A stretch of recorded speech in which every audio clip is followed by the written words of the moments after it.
News, सच जरूरी है। नमस्कार दर्शकों, स्वागत है आपका प्राइम टाइम में। आइए नजर डालते हैं हेडलाइंस की ओर। पारस अस्पताल में पैरोल कैदी की हत्या। मोहन यादव बोले भारत स्पेन भाई।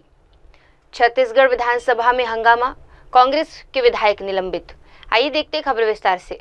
पारस अस्पताल में पैरोल पर आए कैदी की हत्या। पटना के पारस अस्पताल में एक पैरोल पर आए कैदी की गोली मारकर हत्या की खबर ने सबको हिलाकर रख दिया है। डीजीपी विनय कुमार ने इस गंभीर घटना पर कहा कि ये न केवल दुखद है बल्कि सुरक्षा व्यवस्था की बड़ी चूक भी है। अपराधी अस्पताल में घुसकर वारदात को अंजाम दे पाए, ये चिंता का विषय है। उन्होंने कहा कि मृतक अपराधी था जिसके खिलाफ हत्या के कई मामले दर्ज थे। उसके पहले मृत्यु दंड की सजा मिली थी, जिसके बाद वे आजीवन कारावास में बदला दिया गया। हाँ, ये बड़ी दुखद घटना है क्योंकि पारस जो एक काफ़ी प्रसिद्ध अस्पताल है पटना का, उसके एकदम हॉस्पिटल के अंदर हुआ है। पारस की अपनी भी सुरक्षा व्यवस्था है, उसको पूरा लांघते हुए और अपराध कर्मी उसके अंदर गए हैं और अंदर जाकर के घटना को कारित की है। ये एक चिंता का विषय है। इस संबंध में हम लोग पारस की सुरक्षा व्यवस्था का भी जायजा लेंगे कि क्यों ऐसा हुआ, कौन लोग ड्यूटी पर थे और पारस जो प्रबंधन है उसका ध्यान आकृष्ट करेंगे। जो मृतक हैं वो पूर्व में काफ़ी दुर्दांत अपराध कर्मी रहे हैं और इनका बक्सर में आतंक था। इनके विरुद्ध दर्जनों हत्या के कांड हैं। हत्या के कांड में ये सजा याफ्ता भी हैं। फांसी की सजा इनको हुई थी जो बाद में अपील में वो आजीवन कारावास में कन्वर्ट हो गई थी। उसके अलावे भी इन पर कम से कम 3 दर्जन कांड अभी भी ट्रायल में है। तो ये खुद भी एक सातिर अपराध कर्मी रहे हैं, बक्सर के आतंक रहे हैं। अभी ये पेरोल पे इलाज कराने के नाम पर ये आए थे। इसकी भी जांच की जाएगी कि वास्तव में इलाज इनका कुछ होना था या इलाज का बहाना बना करके अपने किसी गतिविधि को अंजाम देने के लिए आए थे। ऐसा बताया जा रहा है कि ये पाइल्स का ऑपरेशन कराने के नाम पे शायद बाहर आए हैं। तो देखना पड़ेगा कि इनका पाइल्स का ऑपरेशन हुआ नहीं हुआ, तो ये सब जांच का विषय है। ऐसा पता चल रहा है कि कुछ विवादित जमीन पर जो कुछ दूसरे लोग भी उसको लेने के लिए उद्यत थे और जो मृतक हैं ये भी कुछ जमीन के कारोबार में हाल के दिनों में अपराध जब संसीमित हो गए हैं, आजीवन कारावास कन्विक्ट हो गए हैं, उसके बाद इनके समर्थक स्वयं जमीन के धंधे में भी हैं। उसका भी पता लगाया जा रहा था कि कौन सा जमीन है। इनके बारे में पूर्व में भी अलर्ट किया गया था इनको, जो आसूचना के आधार पर कुछ समय पूर्व इनको अलर्ट भी किया गया था कि आप अलर्ट रहें, चूंकि इनका जो पहले इन्हीं के साथ के जो अपराध कर्मी थे, जो को एक्यूज थे, वो अभी इनके प्रतिद्वंदी हो गए हैं। तो इनको अपने ही जो पूर्व में सह अभियुक्त रहे, सह को एक्यूज रहे लोगों से इनको खतरा था, इनको अलर्ट भी किया गया था। अब इस केस के अनुसंधान को बड़ी तीव्रतापूर्वक की जा रही है। अब हमारा प्राथमिकता ये है कि जो इसमें शामिल हैं उनको जल्द से जल्द हम लोग गिरफ्तार करें। काफ़ी कारगर सूत्र हमें प्राप्त हुए हैं। उन सूत्रों का अनुसरण करते हुए हम सोच रहे हैं कि डिटेक्शन तो अवश्यंभावी है, जल्द से जल्द हो जाएगा। अपराध कर्मियों की गिरफ्तारी हम त्वरित गति से कर लेंगे। सर, एक प्रश्न है, अपराधी ने अपराधी को मारा, ठीक है, लेकिन जिस तरीके से लोग अस्पताल में घुसे और आराम से मार के निकल गए, ये दुस्साहस कहीं न कहीं पुलिस के लिए उससे मार के नहीं, इसमें यदि संलिप्तता होगी, चूंकि अस्पताल मैं भी पारस अस्पताल गया हूं, वहां पर हमें पुलिस के रूप में भी जाने के बाद बात करना पड़ता है वहां सिक्योरिटी इंचार्ज वगैरह से, तो वहां पर रिस्ट्रिक्शंस है, एक्सेस कंट्रोल है। अब ये जांच का विषय है कि अपराधकर्मी किस प्रकार से उनके सिक्योरिटी बैरियर को पार करते हुए और एकदम लास्ट जहां पर वो भर्ती थे वहां तक पहुंच गए हैं। ये सभी जांच का विषय है और अनुसंधान के क्रम में इस बिंदु को भी हम लोग जांच करेंगे कि अपराधकर्मी किस प्रकार से सिक्योरिटी बैरियर को पार करते हुए चलेंगे। चिन्हित कर लिए गए हैं। सीसीटीवी फुटेज से हमें कुछ कारगर जानकारी मिली है, उसका हम लोग अनुसरण कर रहे हैं। इधर कुछ दिनों में हत्याएं बढ़ी है, जैसे आज भी खगड़िया वगैरह हुई। आप क्या बेसिक कारण क्या मान रहे हैं कि घटना इधर बढ़ गई है लगातार? देखिए, घटना बढ़ नहीं गई है, बल्कि एक एक घटना जो है उस पर हम लोग मीडिया की भी नज़र है और हमारी भी कारगर नज़र है। जैसे आप घटना को यदि देखेंगे तो पिछले वर्ष जुलाई में 49 हत्याएं हुई थी पटना में, 49, सिर्फ पटना में 49 घटनाएं हुई थी। इस वर्ष अभी तक पटना में 14 घटनाएं 12 या 13 हुई हैं, तो ये 49 तो नहीं ही होगा, करीब 20 से 25 होगा। तो घटना की संख्या नहीं बढ़ी है, लेकिन एक एक घटना अपने में महत्वपूर्ण है। जैसे आज जो हत्या हुई है, अपराधी की ही हत्या हुई है, एक दुर्दांत अपराधकर्मी की हत्या हुई है, लेकिन पूरी तरीके से पूरी पटना पुलिस की टीम लगी हुई है और पूरा खंगाल रही है कि जो अपराधकर्मी इसमें शामिल है उनको गिरफ्तार किया जाए, चाहे अपराधी की हत्या हो या कोई कॉमन आदमी की हत्या हो। हर प्रकार की घटना को उद्भेदन करके अपराधकर्मी को गिरफ्तार करके और उसको सजा दिलाने के लिए हम लोग कारगर कार्रवाई कर रहे हैं। और हत्या की घटनाओं में घटना हो रही है, हम इनकार नहीं कर रहे हैं, लेकिन समरूप कालखंड यदि हम पिछले साल का लें या यदि पूरे साल की तुलना हम पिछले वर्षों से करें तो इसके अनुपात में घटनाएं घट रही हैं। लेकिन संख्या के रूप में यदि घटनाएं कम हो रही हैं हत्या की, तो यह कोई सुखद विषय नहीं है, क्योंकि एक आदमी की भी यदि हत्या होती है तो ये महत्वपूर्ण है, वो एक चैलेंजिंग है, क्योंकि एक भी लाइफ यदि जाता है इस तरीके से आपराधिक घटना में तो उसके परिवार को काफ़ी बड़ी क्षति होती है। तो परिवार के लिए, समाज के लिए एक बहुत बड़ा लॉस है। इसलिए हम ये नहीं कह सकते हैं कि 3000 के बदले में 2500 हत्याएं हुई है तो ये बहुत ही सुखद एक विषय है। अपराध नियंत्रण हमारा काम है, लेकिन जब अपराध नियंत्रित हुआ है, घटनाएं घटी है, 4000 से 2500 पे आ गई हैं अभी हत्या की घटनाएं पिछले करीब 15-20 वर्षों में। लेकिन समाज की जो अपेक्षा है वो यह है कि अपराध मुक्त समाज हो, अपराध नियंत्रित नहीं हो बल्कि अपराध मुक्त समाज हो, मतलब कोई भी घटना नहीं घटे। तो इस दिशा में पुलिस भी काम कर रही है लगातार, और हमें लगता है कि लगातार उत्तरोत्तर आप यदि आंकड़े देखेंगे पिछले करीब 20 वर्षों का, 2005 से 4 से 5 से यदि आप आंकड़ा देखेंगे तो 4000 की संख्या से हत्या की घटनाएं घटते घटते 2500 पे आ गई हैं, लगभग 1500 की कमी हुई है। और आने वाले वर्षों में जबकि जनसंख्या बढ़ रही है, आर्थिक गतिविधियों में कई गुना वृद्धि हुई है, लैंड पर जो प्रेशर है वो काफ़ी बड़ा है जनसंख्या का, लैंड की कीमत आसमान छू रही है पूरे राज्य में। आप किसी भी शहर में चले जाइए तो जो जमीन की कीमत है वो पिछले 20 वर्षों में कई एरिया में 40 गुना 50 गुना बढ़ गई है। तो जमीन पर काफ़ी लोगों की नज़र है, काफ़ी कंपीटिंग ग्रुप्स उस लैंड पर अपना आधिपत्य जमाने के लिए, खरीदने के लिए प्रयास कर रहे हैं। तो इन सभी चीज़ों के बावजूद, आर्थिक गतिविधियों में इतना इजाफा होने के बावजूद, जनसंख्या में कम से कम 100% की वृद्धि होने के बावजूद भी हत्या के कांडों में 4000 से 1500 की एब्सोल्यूट संख्या में कमी आई है। ये अपराध नियंत्रण इसको कहा जा सकता है। लेकिन जैसा कि मैंने कहा कि समाज अपराध नियंत्रण नहीं बल्कि अपराध मुक्त समाज चाहती है, कोई भी हत्या नहीं हो। तो जीरो हमारा आदर्श तो यही है कि कोई हत्या नहीं हो, जीरो क्राइम हो, उसको हम लोग धीरे धीरे मुकम्मल करने का प्रयास कर रहे हैं।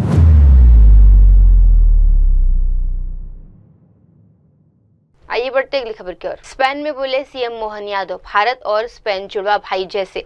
मध्य प्रदेश के मुख्यमंत्री मोहन यादव इन दिनों यूरोप दौरे पर है और स्पेन की राजधानी में उन्होंने एक महत्वपूर्ण निवेश सम्मेलन में भारत और स्पेन के सांस्कृतिक संबंधों को लेकर एक भावनात्मक भाषण दिया है। मुख्यमंत्री यादव ने कहा, भारत और स्पेन भले ही दो अलग अलग देश हो, दो अलग संस्कृतियों में विकसित हुए हो, लेकिन इन दोनों प्राचीन सभ्यताओं की आत्मा एक जैसी है। उन्होंने आगे कहा, स्पेन और भारत एक तरह से जुड़वा भाई है। अतिथिगण और आप सब, वैसे तो भारत और स्पेन दो अलग अलग देश है, दो अलग अलग संस्कृतियां हैं, लेकिन दो प्राचीन सभ्यताओं की आत्मा एक ही है। मैं आपको बधाई देना चाहता हूं, आपका अभिनंदन करता हूं।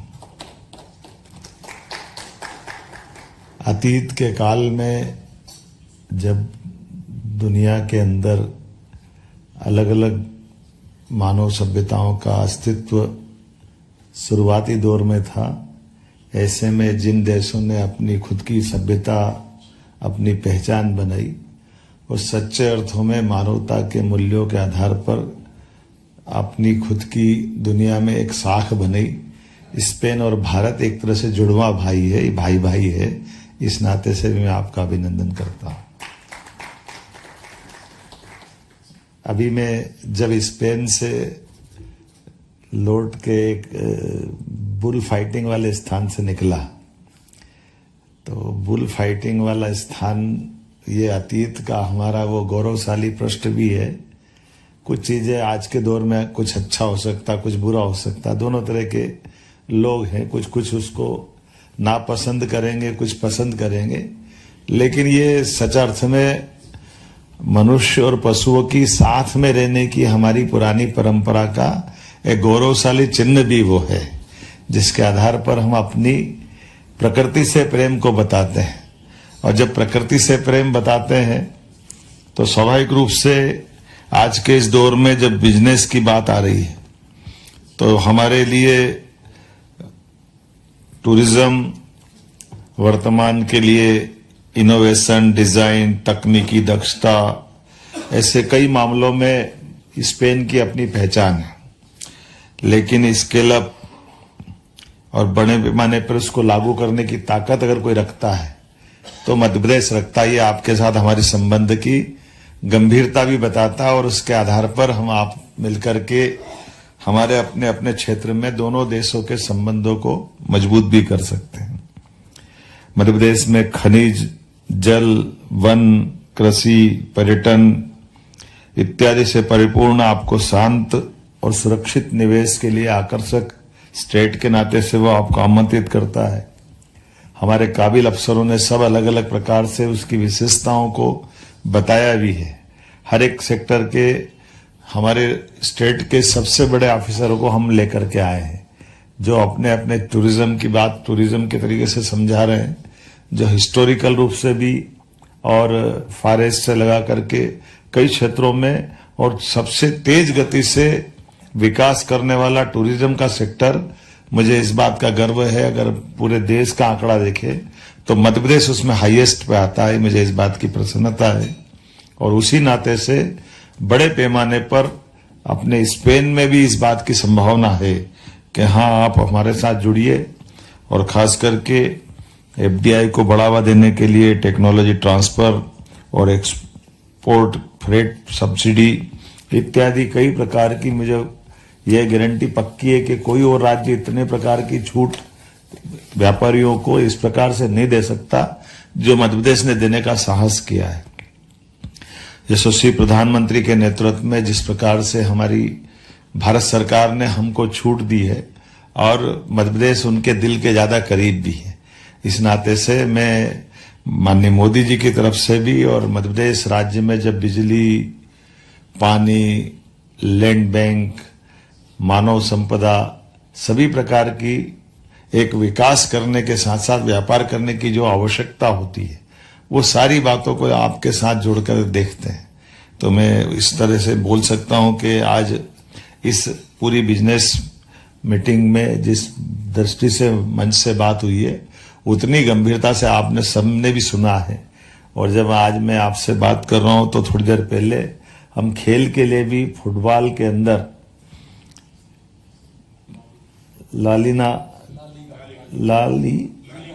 लालीगा और उसके माध्यम से भी स्पेन ने अपनी इकोनॉमी में कितनी बड़ी जंप की है। तो ये स्पोर्ट्स का भी क्षेत्र एक बड़ा है और फुटबॉल से जोड़ करके स्पेन ने अपनी जो पहचान बनाई है। मैं न केवल स्पोर्ट्स की बात कर रहा हूं, बाकी हेल्थ डिपार्टमेंट में भी हेल्थ के अलग अलग प्रकार के आयुर्वेदिक, एलोपैथिक, नेचुरोपैथी सभी क्षेत्र में बड़े पैमाने पर हमारा आपका संबंध सभी प्रकार से आगे बढ़ता है। एक तरफ हमारे यहाँ मध्य प्रदेश राज्य में बहुत तेज गति से मेडिकल कॉलेज की हमारी ग्रोथ बढ़ी है, तो मेडिकल टूरिज्म में भी बड़ी संभावना है जिसके आधार पर हम आगे जा सकते हैं।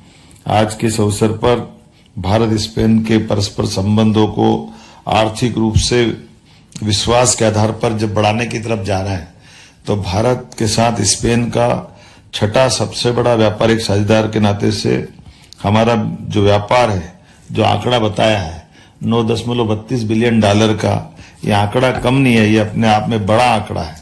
और राज्य के मुखिया होने के नाते से ये मैं आश्वस्त कर सकता हूं पूरी तौर पर कि आपके द्वारा बढ़ाया गया कदम न केवल भारत और स्पेन की मजबूती में एक बड़ा नींव का पत्थर बनेगा, बल्कि व्यापार व्यवसाय की दृष्टि से भी वाकई ये बहुत अद्भुत हमारा ये पूरा आज का आयोजन होने वाला है। मध्य प्रदेश की दृष्टि से देखें तो संपन्न और शांत प्रदेश, जिसको परमात्मा ने विशेष कृपा के आधार पर बहुत सारी खूबसूरतियां दी है, बहुत सारी अच्छाइयां दी है।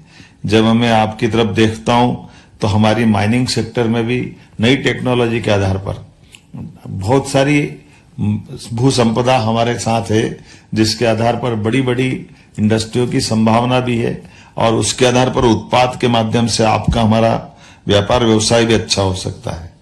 मैं आज ज्यादा न बोलते हुए केवल संपूर्ण भारत की तरफ से आपके प्रोडक्ट और सर्विसेज को पहुंचाने के लिए लॉजिस्टिक दृष्टि से भी अगर आप किसी और राज्य में भी व्यापार व्यवसाय भारत में कर रहे होंगे तब भी आपको मध्य प्रदेश की आवश्यकता पड़ेगी, इस तरफ आपका ध्यान आकर्षित करना चाहता हूं।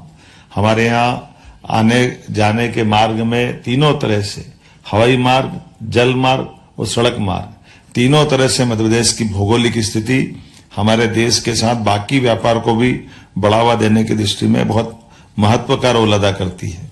आज जब मैं आपसे एक बार फिर अपनी बात को समापन की तरफ ले जाना चाहता हूं तो एनर्जी के सेक्टर में भी विस्तार से बातें हमारे काबिल अफसरों ने बता दी है और एनर्जी के सेक्टर में मध्य प्रदेश देश के अंदर हमारी सभी सेक्टर में बहुत तेज गति से बढ़ने वाली एक ताकत बना है, जिसके माध्यम से लंबे समय तक निवेशक और खास करके सोलर एनर्जी, विंड एनर्जी और नई टेक्नोलॉजी के माध्यम से भी इसमें बहुत अच्छी संभावना है और कई सारे हमारे अपने वहां के प्लेयर्स भी आपके साथ जुड़ करके मध्य प्रदेश के साथ व्यापार करने के लिए तत्पर रहेंगे।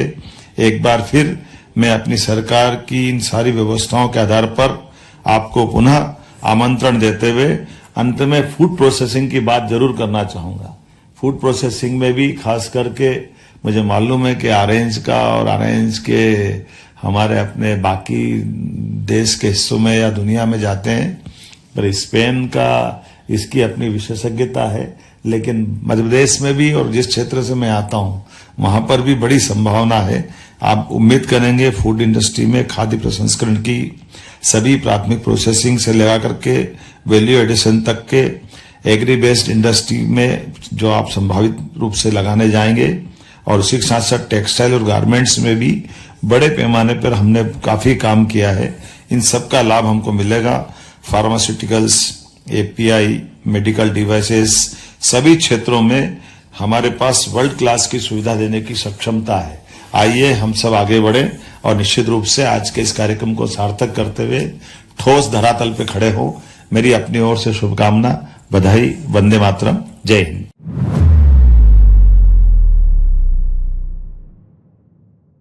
आइए अब बढ़ते अगली खबर की ओर। कांग्रेस विधायक को निलंबित करने का फैसला, रायपुर से एक बड़ी महत्वपूर्ण अपडेट सामने आया है। छत्तीसगढ़ विधानसभा अध्यक्ष रमन सिंह ने कांग्रेस के कुछ विधायकों को निलंबित कर दिया गया है। ये कार्यवाही तब हुई जब विधायकों ने विधानसभा में नारेबाजी कर प्रश्नकाल को बाधित कर दिया। रमन सिंह ने कहा कि आज का दिन राज्य की प्रतिष्ठा को ठेस पहुंचाने वाला था, क्योंकि 25 साल की पारंपरिक अनुशासन व्यवस्था को तोड़ा गया। आज का दिन छत्तीसगढ़ विधानसभा के लिए और यहाँ की प्रतिष्ठा को ठेस पहुंचाने वाला रहा है।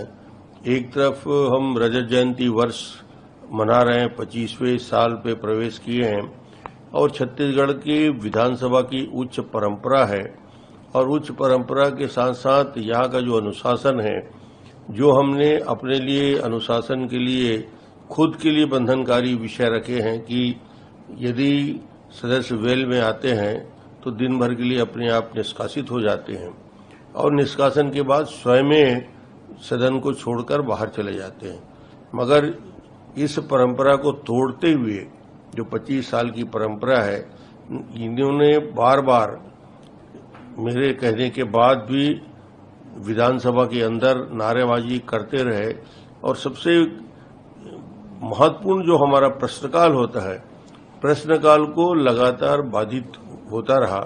जो प्रश्नकाल कभी बारिश नहीं होता और ये निश्चित रूप से छत्तीसगढ़ की परंपरा का बहुत बड़ा उल्लंघन भी है।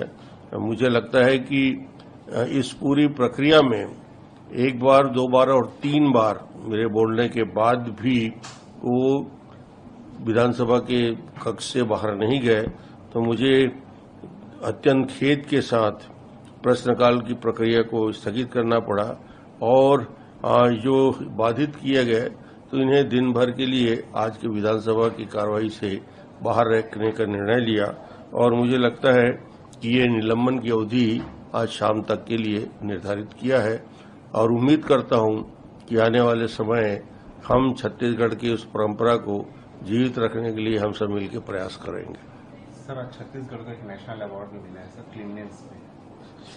छत्तीसगढ़ के लिए गौरवशाली दिन रहा है जब छत्तीसगढ़ को माननीय राष्ट्रपति महोदय के द्वारा स्वच्छता का राष्ट्रीय पुरस्कार मिला है और ये जो सर्वेक्षण स्वच्छता का हुआ है 2024 का, उसमें राष्ट्रीय पुरस्कार में रायपुर, बिलासपुर, अंबिकापुर, कुम्हारी, बिल्हा, पाटन और विश्रामपुर इन 7 नगरीय निकाय को राष्ट्रपति द्रौपदी मुर्मू जी द्वारा सम्मानित आज करेंगी और रायपुर को मिलेनियम अवार्ड मिला है। रायपुर नगर निगम को स्वच्छता के क्षेत्र में राज्य स्तर में बेहतरीन कार्य के लिए केंद्रीय आवास एवं शहरी कार्य मंत्रालय द्वारा मिनिस्ट्रियल अवार्ड दिया गया है। इसके अलावा बिलासपुर, कुम्हारी, बिल्हा को प्रेसिडेंट्स अवार्ड से नवाजा गया है। बिलासपुर को 3 से 10 लाख रुपया वाले 3 से 10 लाख की आबादी वाले शहरों की श्रेणी में सम्मान है। कुम्हारी को 20,000 से 50,000 मंझौले शहर और बिल्हा को 20,000 से कम आबादी वाले शहर के रूप में पुरस्कृत किया है।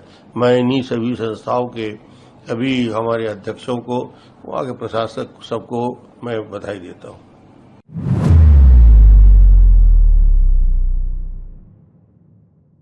आइए बढ़ते अगली खबर की ओर। दिल्ली के स्कूल को मिला धमकी भरा ईमेल।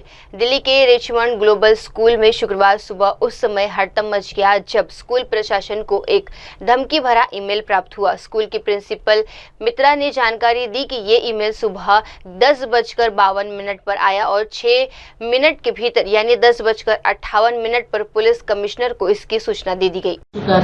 सिटी में इस तरह की अफवाहें भी हैं तो हम लोग थोड़े अलर्ट है।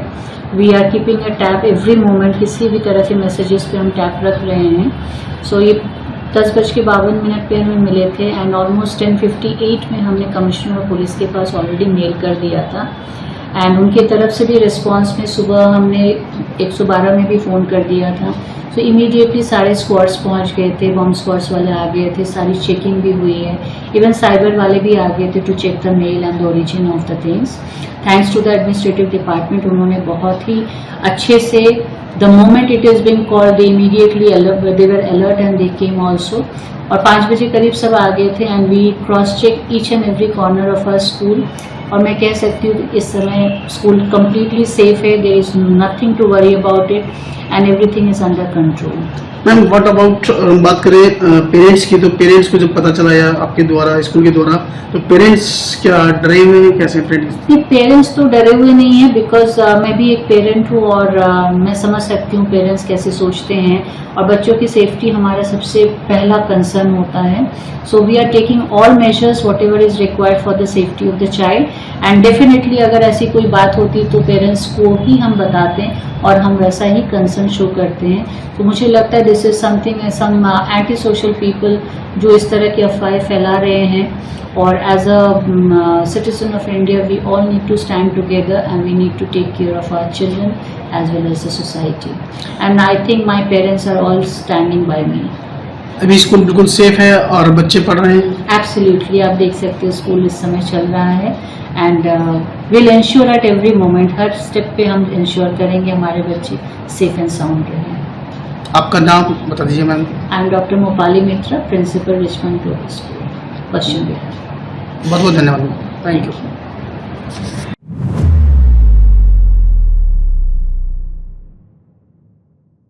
आइए बढ़ते अगली खबर की ओर। लालू के बाद सबसे ज्यादा जेल में रहे केजरीवाल बोले सिरसा। दिल्ली में मंत्री मनजिंदर सिंह सिरसा ने आम आदमी पार्टी के अरविंद केजरीवाल पर जमकर निशाना साधा है। उन्होंने कहा कि लालू प्रसाद यादव के बाद अरविंद केजरीवाल ऐसे दूसरे मुख्यमंत्री हैं जिन्होंने सबसे ज्यादा समय जेल में बिताया है। सिरसा ने आरोप लगाया कि आम आदमी पार्टी ने दिल्ली को जमकर लूटा है और मीडिया प्रचार में हजारों करोड़ रुपए खर्च अरविंद केजरीवाल ने खुद को ईमानदार दिखाने की कोशिश की है। देखिए, दिल्ली को इतना लूटा गया, जो क्लासरूम 800 रुपए फुट में बनता है उसको 8,500 रुपए फुट में बनाया गया। दिल्ली फेस्टिवल कहा गया करेंगे, फेस्टिवल तो किया नहीं, लेकिन 30 करोड़ रुपया उसके नाम से कहां चले गया, ऐड के नाम पर दिखा दिया, दिखाई नहीं दोबारा। बिजली घोटाला खोलने की बात करी तो पता चला कि 18% इंटरेस्ट से खुद ही 12% बड़ी बड़ी कंपनियों से और 2000 करोड़ रुपए एक एक कंपनी को खुद ही माफ कर दिया। शराब घोटाला देखा तो पता चला कि हजारों करोड़ रुपया अपने दोस्तों को शराब का काम दे दिया। अब जिस केस में ईडी की जांच हो रही है, इससे एक बात बहुत स्पष्ट है कि इतनी करप्शन अरविंद केजरीवाल जी की सोच थी कि मैंने हजारों करोड़ रुपया खर्च करके पेपरों में, अखबारों में, टीवी पे अपनी एक इमेज बना लिया कि मैं ईमानदार हूं। अब मैं कुछ भी लूटूंगा, लोग मुझे ईमानदार ही मानेंगे। और बड़े कॉन्फिडेंस से कहते थे, उनके एमएलए जो उनसे छोड़कर हमारे साथ आए वो बोलते हैं, वो कहते थे कि अरविंद केजरीवाल जी बड़े कॉन्फिडेंस से कहते थे कि अगर मैं सामने भी पैसे उठा के जेब में डालूं सबके सामने, तो भी लोग मुझे कहेंगे ईमानदार, इसके अपने होंगे। ये उनकी भावना थी, ताकि इसीलिए उन्होंने दोनों हाथों से लूटा। अभी ईडी की इस केस में जांच हो रही, मैंने एक बार कही थी, आज फिर दोहरा दूं। लालू प्रसाद यादव जी के बाद अरविंद केजरीवाल जी सबसे ज्यादा समय जेल में रहने वाले साबका मुख्यमंत्री और उस वक्त के मुख्यमंत्री थे ही, जब 6 महीने लगा के आए जेल में, तो सबसे लंबा समय जेल में रहने वाले पूर्व मुख्यमंत्री के रूप पर अरविंद केजरीवाल होंगे। एक दूसरी बात, अगले 10 साल उनके इतने घोटाले उन्होंने किए हैं कि अगर रोज के हिसाब से भी ट्रायल शुरू करे तो भी 10 सालों में उनकी ट्रायलें नहीं पूरी हो सकती, जितने उन्होंने हर चीज में घोटाला है। अभी ये सिर्फ दिल्ली के घोटाले हैं, पंजाब के घोटाले अभी अलग से हैं। उनके ऊपर जब कार्रवाई होगी, किस तरह से बेकसूर लोगों को मारा जा रहा है, किस तरह से एक्सटॉर्शन की जा रही है, पैसे की एक्सटॉर्शन बिजनेसमैन से करते हैं, फिर उन लोगों को जो नहीं देते तो मरवाते हैं, और फिर जिनसे मरवाते हैं फिर उनका भी इनकाउंटर कर देते हैं। जब इनकी सीबीआई जांच होगी तो बहुत सारी चीजें और भी पड़ते निकल के आएंगी। पंजाब को अब उन्होंने लूटने का अड्डा बना रखा है। आजकल सारी आम आदमी पार्टी की लुटेरों की फौज जो है वो पंजाब में डेरे लगाई हुई है, लेकिन वो एक बात भूल गए हैं कि दिल्ली के लूटने का आपको हिसाब देना पड़ रहा है, तो पंजाब को लूटने का भी हिसाब तो देना ही पड़ेगा।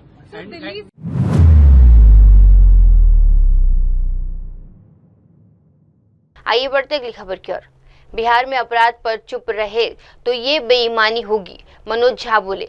राज्य सांसद मनोज झा ने प्रधानमंत्री नरेंद्र मोदी के आज के बिहार दौरे को लेकर तीखी प्रतिक्रिया दी। उन्होंने साफ कहा कि अगर प्रधानमंत्री मोदी बिहार में बढ़ते अपराध और कानून व्यवस्था की स्थिति पर बात नहीं करते हैं तो ये एक तरफ की बेईमानी मानी जाएगी। मनोज झा ने कहा कि आज जब राज्य में हत्या, लूट और बलात्कार जैसे अपराध बढ़ रहे हैं तो प्रधानमंत्री की चुप्पी पर चिंता की बात है।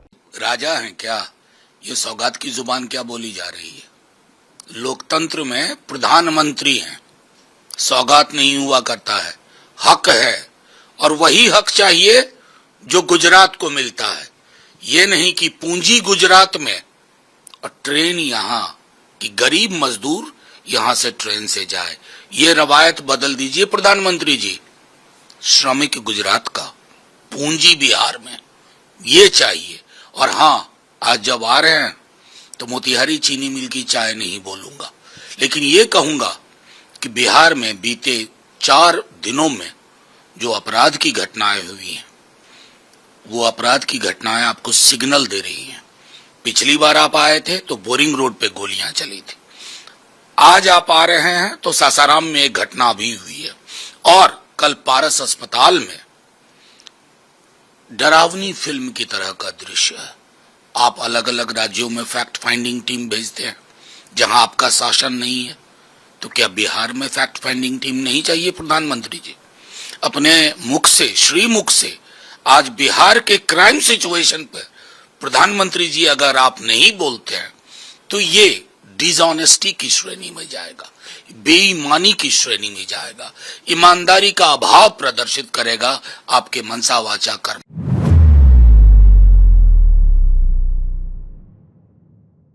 आइए बढ़ते अगली खबर की ओर।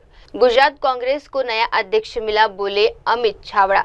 दिल्ली से सबसे बड़ी राजनीतिक खबर सामने आई है। गुजरात कांग्रेस नवनियुक्त अध्यक्ष अमित छाबड़ा ने अपनी नियुक्ति के बाद पहला बयान जारी किया है। उन्होंने कहा, मैं सोनिया गांधी, मल्लिकार्जुन खड़गे, राहुल गांधी, केसी वेणुगोपाल और गुजरात कांग्रेस के सभी वरिष्ठ नेताओं का आभार व्यक्त करता हूं, जिन्होंने मुझ पर विश्वास जताया है।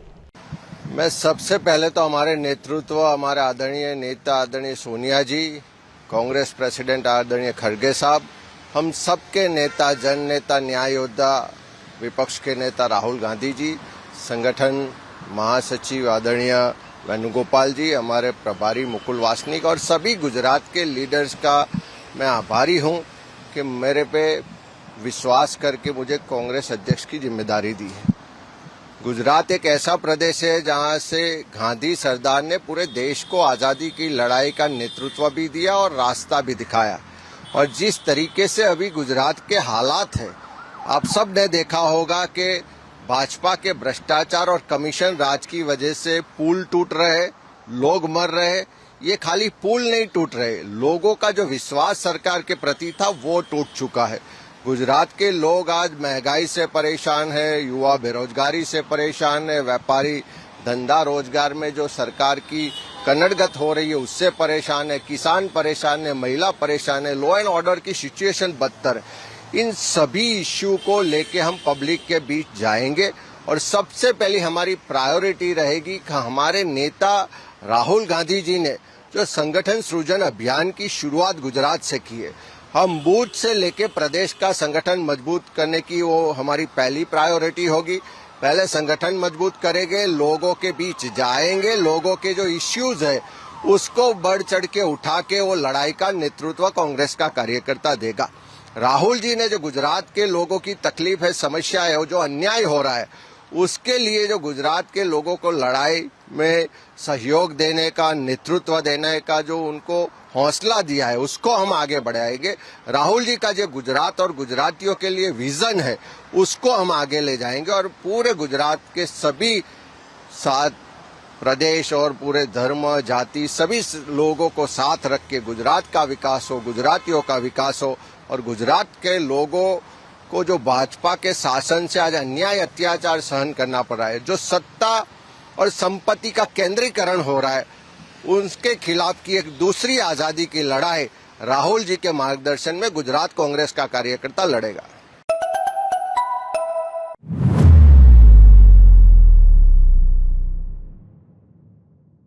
आइए बढ़ते अगली खबर की ओर। उदित राज का ललन सिंह पर पलटवार। दिल्ली में राजनीतिक बयानबाजी का पारा चढ़ा हुआ है। कांग्रेस प्रवक्ता डॉक्टर उदित राज ने केंद्रीय मंत्री राजीव रंजन उर्फ ललन सिंह के मटन भोजन को लेकर तीखा बयान बोला है। उदित राज ने कहा, जब तेजस्वी यादव मछली खाने की बात करते हैं तो समाज में बवाल मच जाता है, लेकिन ललन सिंह बाकायदा मटन भोजन आयोजित किया और उस पर कोई सवाल नहीं उठा। और दूसरी बात है, जब तेजस्वी यादव फिश का खाने की बात करते हैं तो या उनके प्लेट में दिखाई पड़ती है तो बड़ा बवाल खड़ा हो जाता है, क्योंकि वो ओबीसी के हैं। और ललन सिंह जी ने तो मटन पार्टी का दावत दे दिया लोगों को। तो ये जो वातावरण है भारत के समाज का, बड़ा दुर्भाग्यवश है। इसी की वजह से देश गुलाम हुआ, क्योंकि जाति आधार पर चीजें तय होती हैं और यही हमारे देश का जो पिछड़ेपन का सबसे बड़ा कारण भी है। यही नहीं, मेरे पास तो बड़ी शिकायत उस समय भी आ रही थी, अभी भी आ रही है कि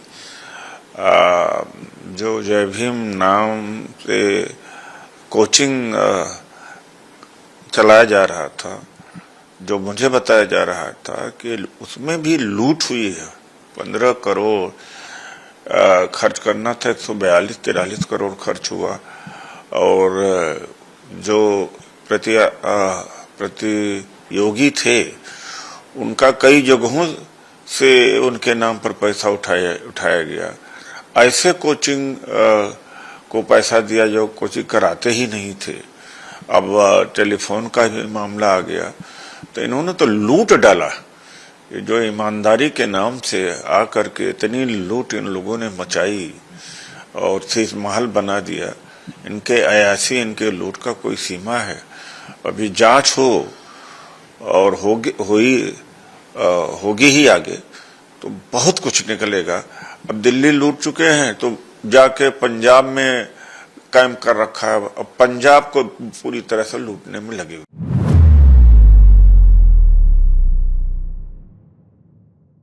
आइए बढ़ते अगली खबर की ओर। विधान भवन में 2 गुटों में झड़प, रोहित पवार का बयान। विधान भवन परिसर में हाल ही में हुई झड़प पर एनसीपी के युवा नेता रोहित पवार ने स्थिति को लेकर सफाई दी है। रोहित पवार ने कहा, जैसे कि सभी जानते हैं, ये घटना संतोष देशमुख की हत्या के कथित 2 दिन बाद हुई थी। उनके परिजन और भाई कुछ चिंताओं के साथ विधान भवन आए थे और उनका समाधान जरूरी था।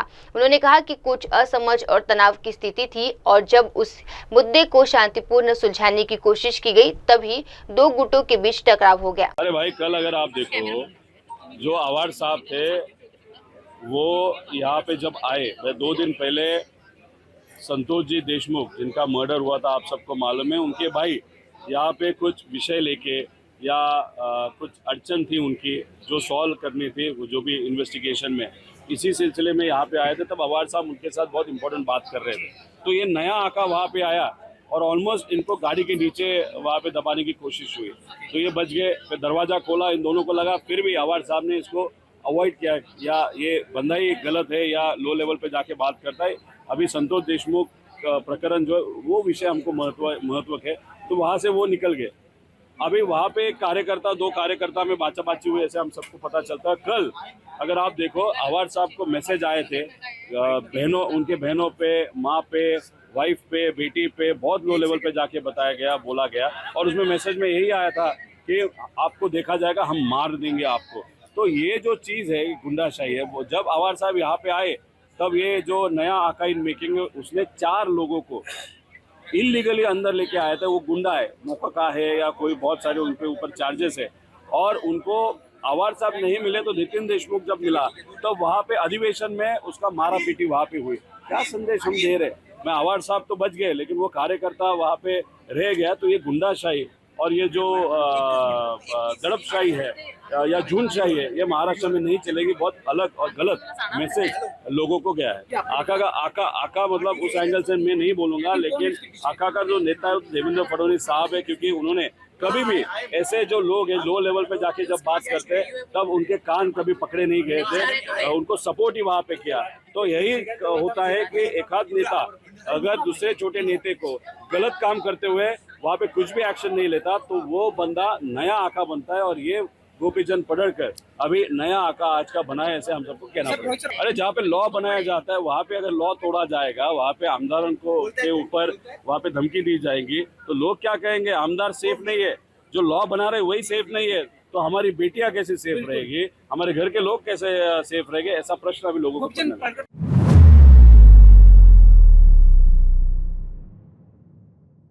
आइए बढ़ते अगली खबर की ओर। पटना में 110 करोड़ रुपए की परियोजनाओं का शिलान्यास।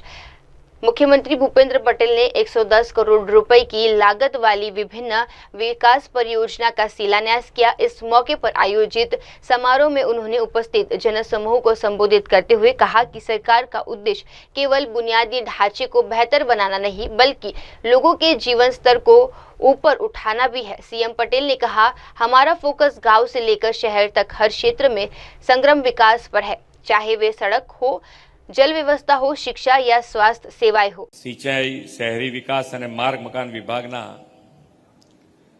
કુલ રૂપિયા 110 કરોડના વિકાસ પ્રકલ્પોના ખાતમુહૂર્ત અને લોકાર્પણ પ્રસંગે આપણી સૌની સાથે મંચ ઉપર ઉપસ્થિત મારા સાથી મંત્રી શ્રી બલવંતસિંહ રાજપૂત, જિલ્લા પંચાયતના પ્રમુખ શ્રીમતી હેતલબેન ઠાકોર, મારા સાથી ધારાસભ્ય શ્રી લવિંગજી ઠાકોર, જિલ્લા ભાજપના પ્રમુખ શ્રી રમેશભાઈ સિંધવ, પ્રદેશ ભાજપના ઉપાધ્યક્ષ શ્રી નંદાજી ઠાકોર, કલેક્ટર શ્રી તુષારભાઈ ભટ્ટ, જિલ્લા વિકાસ અધિકારી શ્રી ચંદ્રકાંતભાઈ પટેલ, આમંત્રિત સર્વ મહાનુભાવો, પ્રેસ મીડિયાના મિત્રો, સૌને મારા નમસ્કાર। બધા બહુ શાંત બેસી ગયા છો। થોડા આટલા બધા વખત પછી સાંભળવાનું આવ્યું છે કે સાંભળવાનું ને માને બી તમને મળવાનો મોકો મળ્યો છે. લવિંગજીભાઈ કાયમ કહે કે અમારા ત્યાં આવો, તમે ગમે તે કરીને કાર્યક્રમ બનાવો. એટલે આજે વિકાસના કાર્યો તો છે જ, પણ એની અંદર મેઇન ભાવ તમને બધાને મળવાનો છે.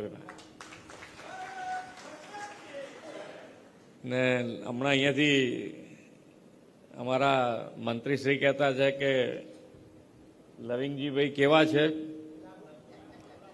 એટલે સાચું છે ને, તમારે સર્ટિફિકેટ તમારે આપવું પડે.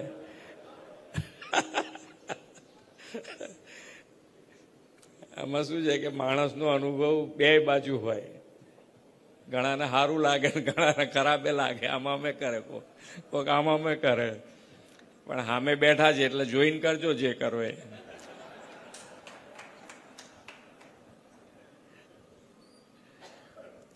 પણ વિસ્તારના કામ માટે હંમેશા એમણે જાગૃતિ બતાવી છે. એમની કામ કરાવવાની પદ્ધતિ બહુ સારી છે. ગમે તેમ કરીને આપણી જોડે હા પડાય છૂટકો કરે. એટલે વિસ્તાર માટે ખૂબ સારા કામ. અને જો તમે તમારી પાસે કોઈ પણ વિગત હોય તો એમને તમારે કામ કરાવવા માટે અમે બી તૈયાર છીએ કામ કરવા માટે. કે આજે માન્ય વડાપ્રધાન શ્રીએ હર હંમેશ નાનો માણસ, છેવાડાનો માણસ અને નાનામાં નાનું ગામ હોય તો એ ગામમાં આત્મા ભલે ગામડાનો હોય પણ સુવિધા શહેર જેવી કેવી રીતે થાય એના માટેનો હર હંમેશ પ્રયત્ન કર્યો છે.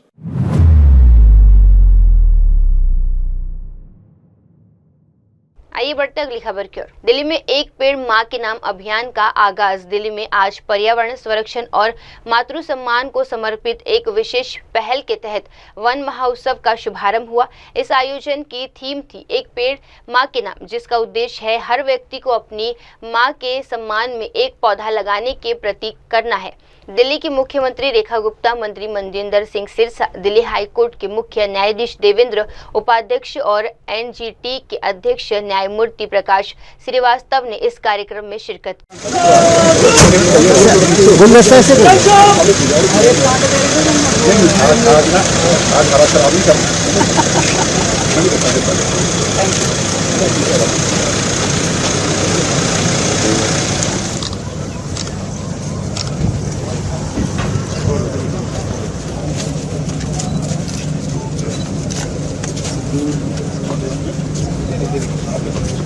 कैसे दे दीजिए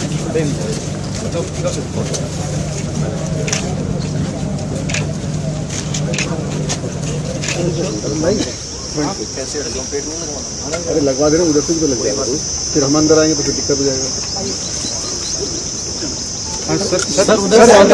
सर सामने सर आप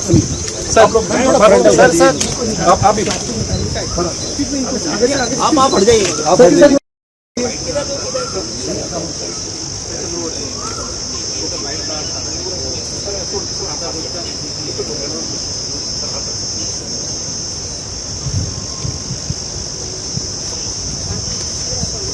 कैमरा पीछे करेगा कौन है भाई? ब्लैक शर्ट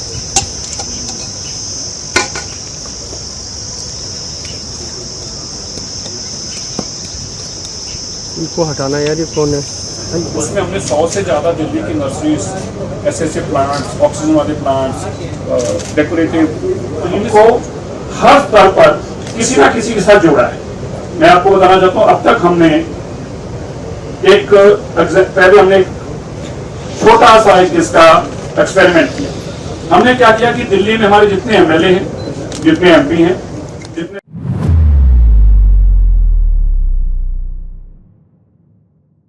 आइए बढ़ते अगली खबर की ओर। फडणवीस ने आईआईसीटी एनएफडीसी परिसर का उद्घाटन किया। केंद्रीय मंत्री अश्विन वैष्णव और महाराष्ट्र के मुख्यमंत्री देवेंद्र फडणवीस की उपस्थिति में आईआईसीटी एनएफडीसी परिसर का भव्य उद्घाटन संपन्न हुआ। इस अवसर पर WAVES परिणाम रिपोर्ट का भी लोकार्पण किया गया, जो नवनिर्मित शोध, नवाचार और औद्योगिक प्रगति से जुड़ी महत्वपूर्ण जानकारी उपलब्ध करती है। सर, आज आयआयसीटीच्या नव्या कॅम्पस उद्घाटन झालेलं आहे मुंबईत. हुशार कितना महत्वपूर्ण IISc का कैंपस हो गया कि खासतौर क्रिएटिव इंडस्ट्री के लिए जो आज इनॉग्रेट हुआ है? भारत में जो क्रिएटिव इंडस्ट्री है, क्रिएटर्स इकोनॉमी है, उसमें एक नया आयाम आज जुड़ा है। IICT का कैंपस मुंबई में आज आरंभ हुआ है। माननीय प्रधानमंत्री श्री नरेंद्र मोदी जी ने मुंबई, जो कि एंटरटेनमेंट कैपिटल है, जो क्रिएटिव इकोनॉमी का एक बहुत बड़ा हब है, ग्लोबल हब है, यहाँ पर IICT के लिए 400 करोड़ रुपीस की लागत से नया कैंपस, नया एक इंस्टीट्यूशन बनाने का जो निर्णय लिया, आज उसका फर्स्ट चैप्टर ओपन हुआ NFDC की इस बिल्डिंग में। IICT के लिए फिल्म सिटी में महाराष्ट्र सरकार ने, मैं माननीय मुख्यमंत्री जी को धन्यवाद देना चाहूँगा, बहुत अच्छी एक ज़मीन दी है। वहाँ पर परमानेंट कैंपस के डिज़ाइन, उसका आर्किटेक्चर सब बन रहा है। और आज जो चालू हुआ ये NFDC कैंपस, इसमें इंडस्ट्री के साथ जुड़कर इंडस्ट्री ओरिएंटेड कोर्सेज और फर्स्ट ईयर में ही करीब 300 स्टूडेंट्स और ट्रेनर्स को यहाँ पर कुछ 3 मंथ्स के कोर्सेज, 6 मंथ्स के कोर्सेज, 1 ईयर के कोर्सेज, 2 ईयर के कोर्सेज, इस तरह के बहुत ही इंडस्ट्री ओरिएंटेड कोर्सेज से स्टार्ट करेंगे, क्योंकि बहुत खुशी की बात है कि पहला कैंपस आज चालू हुआ। और जैसे हमारा IIT, IIM का सिस्टम है, वैसा ही IICT का एक नया सिस्टम डेवलप होता है। आज अत्यंत आनंदाची गोष्ट आहे की वेव्सच्या वेळी माननीय प्रधानमंत्री मोदीजींच्या नेतृत्वामध्ये माननीय I&B मिनिस्टर श्री अश्विनी वैष्णवजींनी जी घोषणा केली होती की मुंबईमध्ये इंडियन इन्स्टिट्यूट ऑफ टेक्नॉलॉजी सारखं Indian institute of creative technology IICT हे सुरू करण्यात येईल आणि या IICT करता महाराष्ट्र सरकारने फिल्म सिटीमध्ये गोरेगावमध्ये एक जागा दिलेली आहे। त्याकरता भारत सरकारने 400 कोटी रुपये बिल्डिंग बांधण्याकरता दिलेले आहेत। अतिशय आयकॉनिक अशा प्रकारची बिल्डिंग ही त्या ठिकाणी तयार होते आहे। पण 2 वर्ष वाट न पाहता लगेच IICT सुरू करण्याकरता या ठिकाणी एक कॅम्पस सुरू करण्यात आलेला आहे आणि आजपासून त्याचे ॲडमिशन्स देखील ओपन झालेले आहेत। रेकॉर्ड वेळेमध्ये IICT सारखी आयकॉनिक इन्स्टिट्यूट जी केवळ भारत सरकारची किंवा महाराष्ट्र सरकारची इन्स्टिट्यूट नाही, तर ही क्रिएटर्स इकॉनॉमीची इन्स्टिट्यूट आहे, त्या इंडस्ट्रीची इन्स्टिट्यूट आहे। कारण देशातल्या या क्षेत्रातल्या ज्या सगळ्या नामांकित कंपन्या आहेत त्या सगळ्यांचं कोलॅबोरेशन होऊन IICT तयार होते। त्यामुळे ही पहिली इन्स्टिट्यूट आहे की जी इंडस्ट्री पार्टनरशिपमध्ये आणि सगळ्या आयकॉनिक इंडस्ट्रीजला एकत्रित आणणारी आहे। आणि मंत्री महोदयांनी सांगितलं की युनिव्हर्सिटी ऑफ यॉर्क जी आहे त्याच्याही सोबत एक टायअप करण्यात आलेला आहे। त्यामुळे मला असं वाटतं की मुंबई जे देशाचं एंटरटेनमेंट कॅपिटल आहे ते अधोरेखित करण्याकरता भारत सरकारने नेक्स्ट जनरेशन एंटरटेनमेंट जे आहे याच्याकरता जो सगळा ह्युमन रिसोर्स तयार होणार आहे तो तयार करण्याचं महत्त्वाचं केंद्र म्हणून मुंबईला निवडलं आणि त्याची आज सुरुवात झालेली आहे। आणि म्हणून मी भारत सरकारचे आणि माननीय प्रधानमंत्री मोदीजींचे, माननीय मंत्री महोदय अश्विनी वैष्णवजींचे महाराष्ट्र सरकारच्या वतीनं, महाराष्ट्राच्या जनतेच्या वतीनं आणि मुंबईच्या एंटरटेनमेंट इंडस्ट्रीच्या वतीनं खूप खूप आभार मानतो। देशभरात या ठिकाणी क्रिएटर्स येतील, काही प्राधान्यक्रम असणार आहे का मुंबई किंवा असं काही?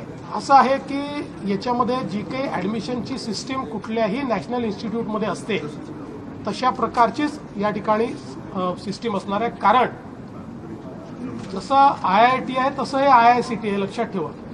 ती काही छोटी मोठी इन्स्टिट्यूट नाही आहे, नॅशनल इम्पॉर्टन्सची, नॅशनल एमिनन्सची इन्स्टिट्यूट आहे। त्यामुळे या ठिकाणी पारदर्शी पद्धतीनं सगळे प्रवेश होतील. Announcement of IICT, multiple states are now demanding that IICT be developed in their states. Which are the states that MIB is looking at to build IICT campuses? अभी फोकस है पहले कैंपस को अच्छे से क्यूरेट करना, properly develop करना, industry के साथ पार्टनरशिप्स करना, कोर्सेज को प्रॉपर्ली डेव्हलप करणं, अभी उस पे फोकस आहे. आंतरराष्ट्रीय चित्रपटासाठी गोव्याचं एक परमनंट वेन्यू आहे. तुम्ही म्हणताय की वेव्हसाठी देखील मुंबई हा परमनंट वेन्यू व्हावा, त्यासाठी सरकार देखील राज्य आणि केंद्र कार्य करणे. कशा प्रकारचा फायदा महाराष्ट्राला किंवा मुंबईला होणार आहे? असं आहे की आपण वेव्हचं आयोजन केलं, भारत सरकारने ती संधी आपल्याला मुंबईला आणि महाराष्ट्राला दिली आणि आपण बघितलं की जगात या इव्हेंटची चर्चा झाली आणि जगभरामध्ये लोकांना या इव्हेंटमध्ये आपण गेलं पाहिजे असं वाटलं. 1 लाखापेक्षा जास्त या ठिकाणी क्रिएटर्स इकॉनॉमीचे लोक आले आणि जगातल्या 90 देशातनं लोक या ठिकाणी आले. त्यामुळे हा इव्हेंट भारताचा ग्लोबल इव्हेंट म्हणून आणि त्याचं केंद्र मुंबई म्हणून या ठिकाणी विकसित व्हावं अशी आमची इच्छा आहे. त्या संदर्भात भारत सरकारची आमची चर्चाही झाली आहे. प्राथमिक त्यांनी आम्हाला त्या संदर्भात सकारात्मकता दाखवली आहे. त्यामुळे एक वेव्हचं परमनंट सचिवालय, कायम सचिवालय या ठिकाणी तयार करून आणि त्यातनं ॲन्युअल किंवा बाय ॲन्युअल जे काही केंद्र सरकार ठरवेल त्या प्रकारचा वैश्विक इव्हेंट हा क्रिएटर्स इकॉनॉमीचा या ठिकाणी करावा असा आमचा प्रयत्न आहे. थँक्यू.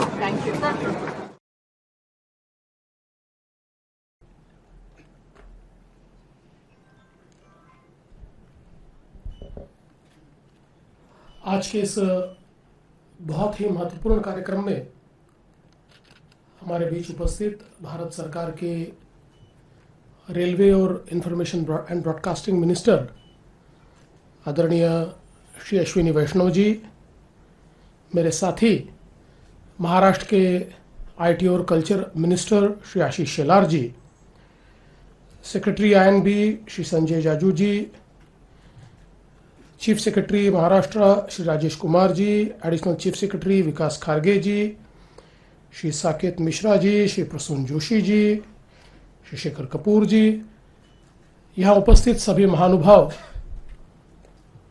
उपस्थित बहनों और भाइयों, मैं सबसे पहले भारत सरकार का आभार व्यक्त करना चाहता हूं कि भारत सरकार ने वेव्स को ऑर्गेनाइज करने के लिए महाराष्ट्र को चुना, मुंबई को चुना, क्योंकि हम सब लोग जानते हैं कि मुंबई ये देश का एंटरटेनमेंट कैपिटल भी है.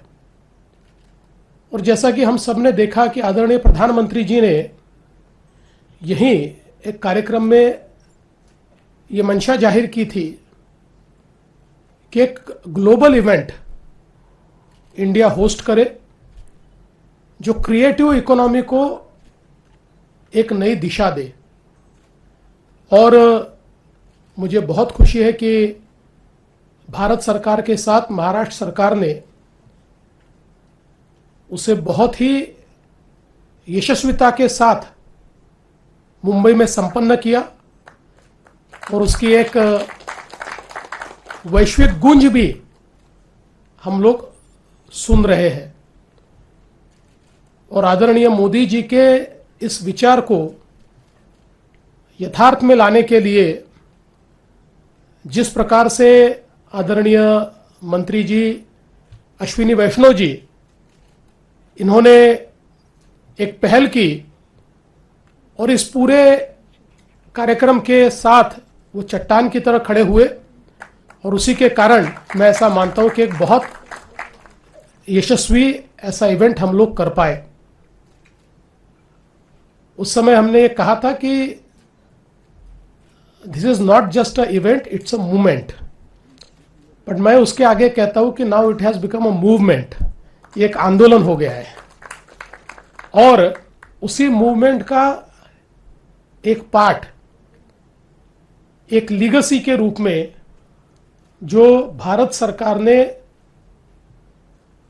पूरे देश के लिए और विश्व के लिए तैयार किया, ऐसा एक बहुत ही आइकॉनिक इंस्टीट्यूट IICT,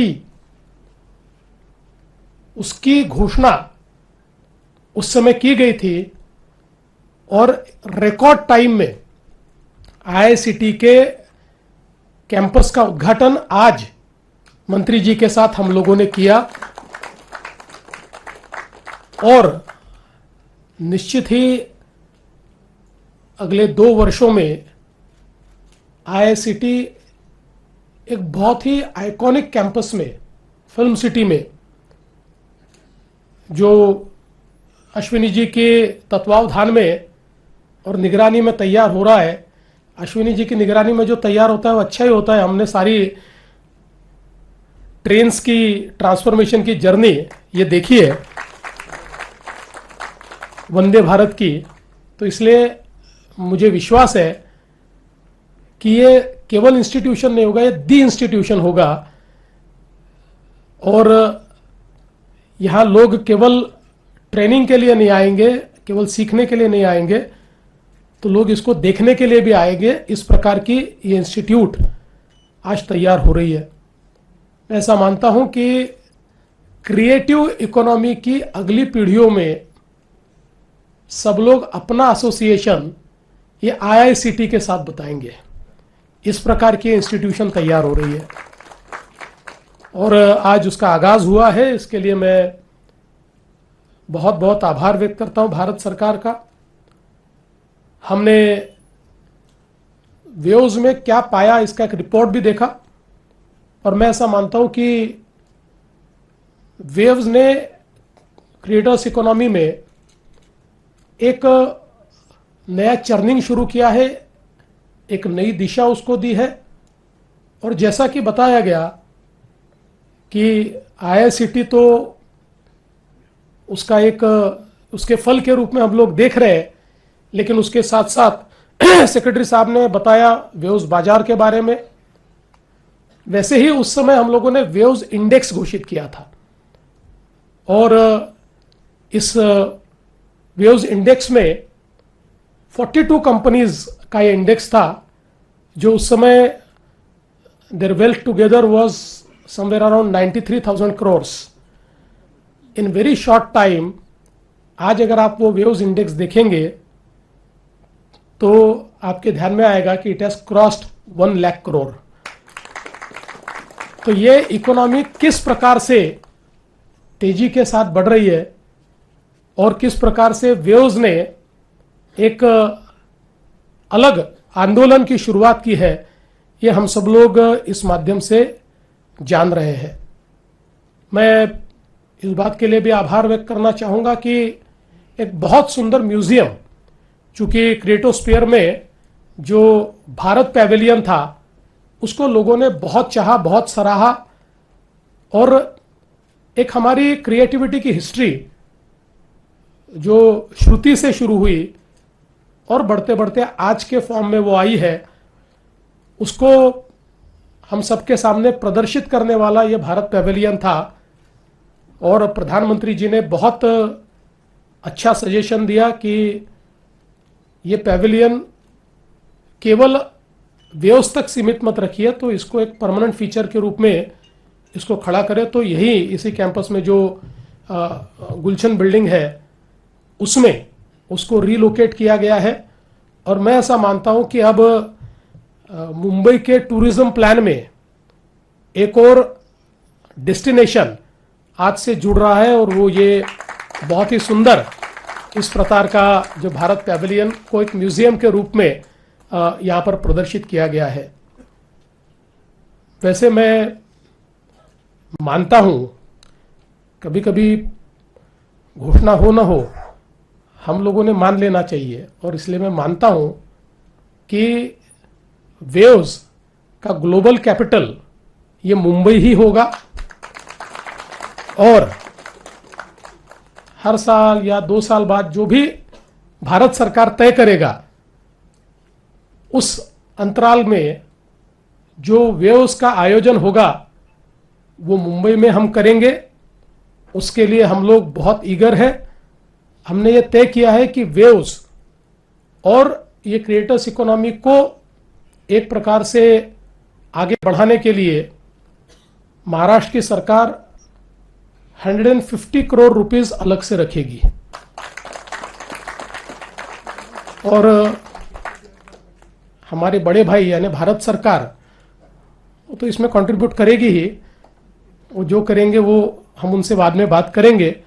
लेकिन एक बहुत ही आइकॉनिक ग्लोबल इवेंट जो भारत का वैश्विक इवेंट होगा, इसको इस मुंबई में हमारे देश के एंटरटेनमेंट कैपिटल में हम लोग निश्चित रूप से ऑर्गेनाइज करेंगे। और मैं अश्विनी जी को ये आश्वस्त करना चाहता हूं कि इस समय तो हमारे पास समय कम था, तो आपकी टीम और हमारी टीम मिलकर बिल्कुल जद्दोजहद के साथ रोज लड़ाई करते हुए सारे ऑड्स को दूर करते हुए उसको संपन्न कर पाई। लेकिन अगला जो इवेंट होगा, मैं आपको आश्वस्त करता हूं कि इस इवेंट से भी 10 गुना बड़ा भव्य हम इवेंट उसको बनाएंगे। और हमारे प्रधानमंत्री जी का जो सपना है कि world economic forum eight Davos ये जैसे एक आइकॉनिक इवेंट बनाए, ग्लोबल इवेंट बनाए, वन ऑफ इट्स इवेंट बनाए, जहां पर हर व्यक्ति को जाने की इच्छा होती है और बिजनेस को वहां पर उसको अपने साथ आइडेंटिफाई करने की इच्छा होती है। उसी प्रकार से क्रिएटर्स इकोनॉमी के हुज हु जो है वो इसके साथ जुड़ने के लिए लालयित होंगे, वो इसके साथ जुड़ने के लिए हमेशा तैयार होंगे। इस प्रकार का ये सारा इवेंट हम लोग करेंगे, ऐसा मैं विश्वास व्यक्त करता हूं। और आपने महाराष्ट्र को, मुंबई को ये जो तोहफा दिया है, इसलिए मैं आपका, आदरणीय प्रधानमंत्री नरेंद्र मोदी जी का बहुत बहुत आभार व्यक्त करता हूं। और अपने शब्द समाप्त करने से पहले मैं एक और बार मंत्री जी से एक्सरसाइज करवाना चाहता हूं, क्योंकि उनका जन्मदिन है। घर में एक महाप्रयाण होने के कारण वो जन्मदिन सेलिब्रेट नहीं कर रहे, लेकिन मंत्री जी जन्मदिन के यहाँ आए और हम उनको सम्मानित न करें तो ये मुंबई की शान के खिलाफ होगा। इसलिए आशीष जी आप भी ऊपर आए और हम बस छोटा सा एक सम्मान आदरणीय मंत्री जी का करना चाहेंगे और उनको जन्मदिन की शुभकामनाएं देना चाहेंगे। हाँ, या ये भी प्रसार भारती की लैंड का तो अभी करेंगे, वो भी फॉर्मल अनाउंस करेंगे। Thank you.